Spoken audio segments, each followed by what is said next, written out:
അപ്പോഴത്തേ friends ഞാൻ എൻ്റെ ജോലി സ്ഥലത്ത് എത്തിയിട്ടുണ്ട് കേട്ടോ. അപ്പോൾ എൻ്റെ കൂളിംഗ് ഗ്ലാസ് പിന്നെ ഇതാണ് എൻ്റെ ജാക്കറ്റ് കേട്ടോ. അതായത് വെയിൽ കൊള്ളാതിരിക്കാൻ കൊണ്ടുവരുന്ന ജാക്കറ്റാണ്.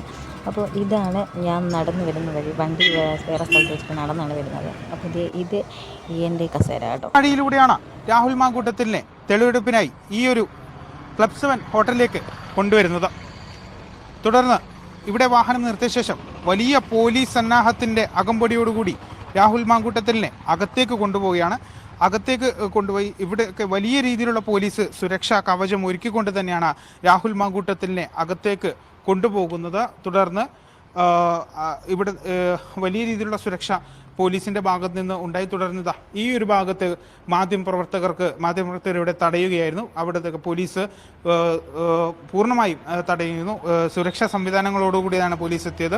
അതായത് ജാക്കറ്റും അതുപോലെയുള്ള മറ്റ് വടികളും കാര്യങ്ങളും ഒക്കെ തന്നെ ഒരു പ്രതിഷേധം കണക്കിലെടുത്തുകൊണ്ട് തന്നെ വലിയ സുരക്ഷാ സംവിധാനമാണ് പോലീസിൻ്റെ ഭാഗത്ത് നിന്ന് ഒരുക്കിയിട്ടുണ്ടായിരുന്നത്. ഇവിടെ മാധ്യമപ്രവർത്തകരെ തടയുകയായിരുന്നു. തുടർന്ന് രാഹുൽ മാങ്കൂട്ടത്തിലിനെയും കൊണ്ട് SIT സംഘം ഈ ലിഫ്റ്റിലേക്ക് കയറുകയാണ്. ഈ ലിഫ്റ്റിലേക്ക് കയറിയ ശേഷം രണ്ടാമത്തെ സെക്കൻഡ് ഫ്ലോറിലേക്കാണ് രാഹുൽ മാങ്കൂട്ടത്തിലിനെ കൊണ്ടുപോയത്. അവിടുന്ന് ഈ ഒരു ഭാഗത്തേക്കാണ് രാഹുൽ മാങ്കൂട്ടത്തിലിനെ SIT സംഘം എത്തിച്ചത്. അപ്പോൾ വഴിയോര കാഴ്ചകളൊക്കെ നിങ്ങൾ കണ്ടു എന്ന് ഞാൻ വിചാരിക്കുന്നു. വളരെ വിശദീകരിച്ചൊന്നും എടുക്കാൻ പറ്റില്ല, കാരണം പെട്ടെന്നൊരു പ്ലാൻ ചെയ്തൊരു വീഡിയോ ആയിരുന്നു കേട്ടോ. അപ്പോൾ മാധ്യമങ്ങളോട് ദയവ് ചെയ്ത് ഇത്രയ്ക്ക് അങ്ങ് തരാൻ താഴരുത്. കാരണം ഇപ്പോൾ രാഹുൽ മാങ്കൂട്ടം തെറ്റ് ചെയ്തിട്ടുണ്ടെങ്കിൽ അദ്ദേഹം തീർച്ചയായിട്ടും അതിനുള്ള ശിക്ഷ അദ്ദേഹത്തിന് കിട്ടണം. കാരണം ഒരു ജനപ്രതിനിധിയാണ്.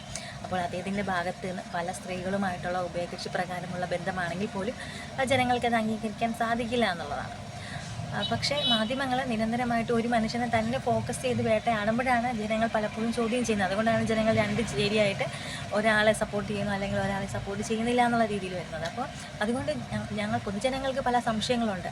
നമ്മൾ ജീവിക്കുന്നത് ഒരു ഏകാധിപത്യ ഭരണത്തിൻ്റെ കീഴിലല്ല, ഒരു ജനാധിപത്യ രാജ്യമാണ്.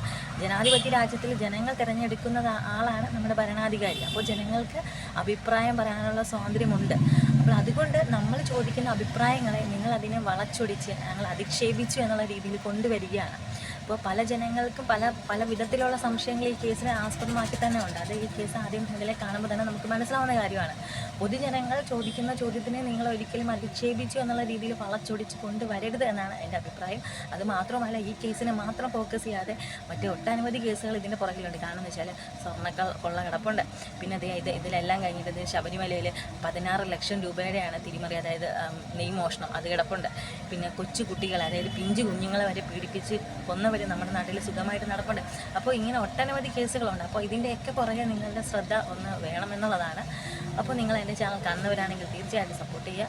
നമുക്ക് പുതിയ വിശേഷങ്ങളൊക്കെ ആയിട്ട് അടുത്ത വീഡിയോയിൽ വീണ്ടും കാണാം.